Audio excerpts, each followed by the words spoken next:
So we're here with the one and only Miss Sinetra, and so we're here just having a quick conversation. And so before we get into it, Sinetra, do you mind telling us and telling the audience a little bit about yourself?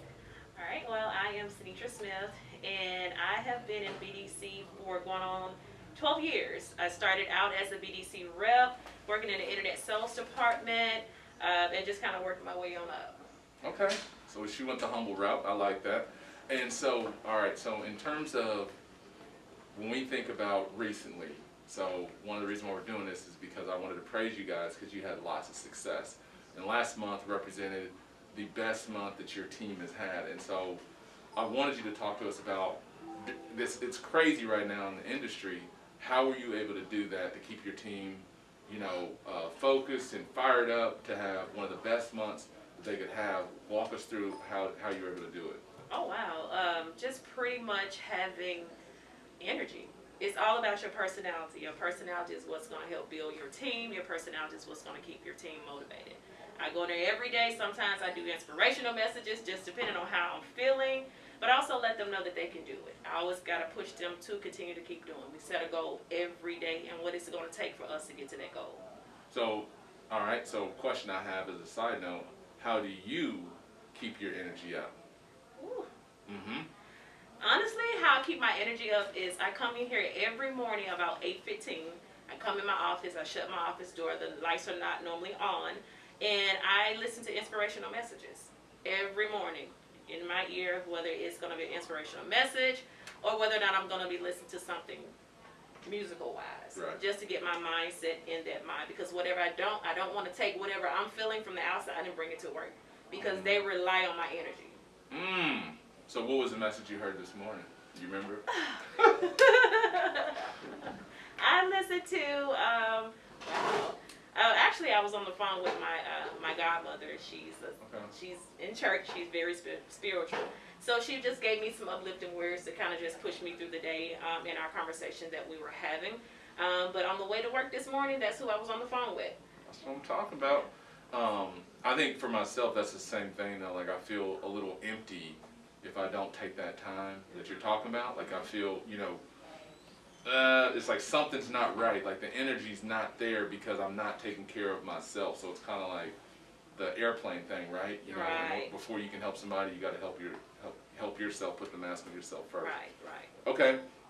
So the next question. So you had the success, but just speaking in general, like what makes a good online experience team, or otherwise known as the BDC, like what makes a really good team come together? What makes a good team come together is just everybody have to just work together and just be on one accord. And that's something that you can teach, but it's also something that you kind of have to push for. And I always have to have that open communication. I'm real big on communication. So the one thing that I've always told my team is that we're in a marriage. We're in a marriage, and I said, what are two things in a marriage that fails? And that's finances and communication. So if we are not communicating, then they're not going to be able to make the finances that we need as a team. So I always continue to keep pushing them forward and just say, hey, y'all, we in this marriage together. Do anybody want to get divorced? No, we don't want to get divorced. So it's just, we're in a marriage, and that's what I do to kind of push them, to let them know that, hey, we got to continue to keep communicating. And in order for us to get these numbers, this is just where we got to always be like one sound, one band. So that leads into the next question, which is, so if I'm watching this right now, what's up? All right, so if I'm watching this right now, and I am an internet leader or somebody that's in the internet department, but I manage a team that's struggling right now. So if you're talking to somebody, whoever's struggling, what's one word of wisdom or something that you would tell them to get to what you're talking about, that whole communication? Because it's easy to say communication is key, but how do you even get the communication thing started? Like if I'm struggling, what's the process look like so that I can be a phenomenal leader such as yourself? Oh, wow. One of the things that I do is I never forget my roots. So I came from BDC. So before I became a BDC manager, I was a BDC rep. So I just get in there and work with them hands-on. I get in there, I sit with them. I actually have a couple of desks that are free. I'll get in there, I'll get on the computer, I'll make phone calls so that way they can continue to keep hearing me. So in order for it to work, we just got to get in there. You can't get in there. You just can't get in the office and just sit and say, oh, give instructions and tell them, you know, this is what I want, da da da da da da, and do it. Yep. You know, they have to be able to actually see it. So what I do is some Tuesday, Wednesdays, and Thursdays, I generally try to go in there and sit with them individually on the side of them. Hey, do this, do that, do that. So they got to get in there and not forget where they come from. Whether it was BDC or wherever field they came from, they just can't forget that they was once in that position. Yeah, so it's almost like, and I say this a lot, that you kind of have to look in the mirror first. Right. So if your team is struggling and they're not doing well, you almost have to look at yourself first. Like, okay, what is it that I'm doing that, you know, what am I not doing that I should be doing? And I love that you said go back to your roots, because we were talking about this before we were recording about sometimes we get that title, and I did it too myself, where you get this management title, this leadership title, and all of a sudden you think you don't have to do anything else. You think it's just your people are going to do it all. You ain't going to worry about doing nothing else. You got your title, you've arrived, but really it actually gets more difficult once you get on your side, because now you're managing people, you're leading them, and then you still have activities and things that you've got to do to hold yourself accountable. So going into the next question I have is, I'm thinking about the automotive industry, and so what would you suggest for up-and-coming women that are wanting to get into that leadership position in either a BDC or just in a dealership at all? Because I feel like it's missing, there's not enough of it. But what would you say would need to happen to see more women come up in the automotive industry as leaders?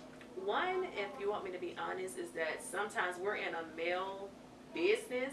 If you look at the automotive industry, it's, you know, it's a lot of men. So for me, men have to sometimes get out the way and not be intimidated and allow the woman to step up front. A lot of times we are kind of pushed to the back, and so when we voice our opinions or make, you know, any suggestions, it goes over their head. And then women also have to be comfortable with being uncomfortable in order to get to that next level. They cannot shy away from voicing their opinions, and that's one thing I don't do here. I do not shy away from voicing my opinion. I'm going to tell you whether you like it. And I voiced something to one of my managers, and next thing I know, he's using what I voiced. Yeah. So it is working for him. So we just got to, you know, just kind of go in there. No, I love that. I agree with that so much, because when I think about when I was in a leadership position in a dealership, it was great to have different voices and different faces, you know, both women and men, different, you know, like when you do that and you have that kind of culture, and then as a man, you know, willing to listen and, you know, putting your ego down if you have one, and just like listening to things from a different perspective. Right. 100%. So, okay, cool. Lastly, so since we've been able to work together this year, you know, what would be some of the things in terms of what Cage Automotive has been able to do to be one of your partners? Because a lot of your success has come from what you've done in implementing a lot of things before we met. We've talked about this. So somebody that's a high-level person and then working with Cage Automotive, what were some of the things that you think that helped you and your team really take it to the next level, since you were already pretty solid to begin with? Oh, wow. The accountability sheet. Okay, yeah. The accountability sheets and Cage Campus. All right. Yes. The accountability sheets just made it where it had to make them look at what they were doing. Yeah. And really, I utilize that accountability sheet for everything. And they probably don't like it because I'm like, well, your accountability sheet's at. Yeah. Because it brings notice and show awareness to where you're at and the level where we need to get you to be. And that's just for me. You know.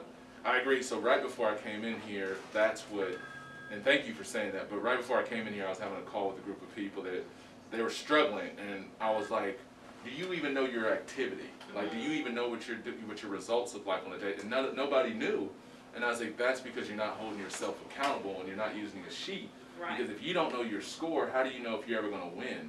You know, and I think as grown-ups, it shouldn't be that a manager has to hold people accountable. It should be they should hold themselves accountable first. Right. And then the manager kicks in on how, what they can do to grow. So it's like, I'm self-assessing, I know I need help in this area, I need you as my boss to help me through it. That's really where the leader and the manager comes, but I think accountability has to start with that individual. It's like stepping on the scale, right? If you want to lose weight or if you're trying to gain, you've got to measure it on a day-to-day basis to hold yourself accountable. That's right. Well, Sinetra, thank you so much for taking the time to do this. It's been a pleasure getting to work alongside of you, and congratulations to all the success that you and your team have had, and the much more success you guys are going to have. All right, thank you. All right.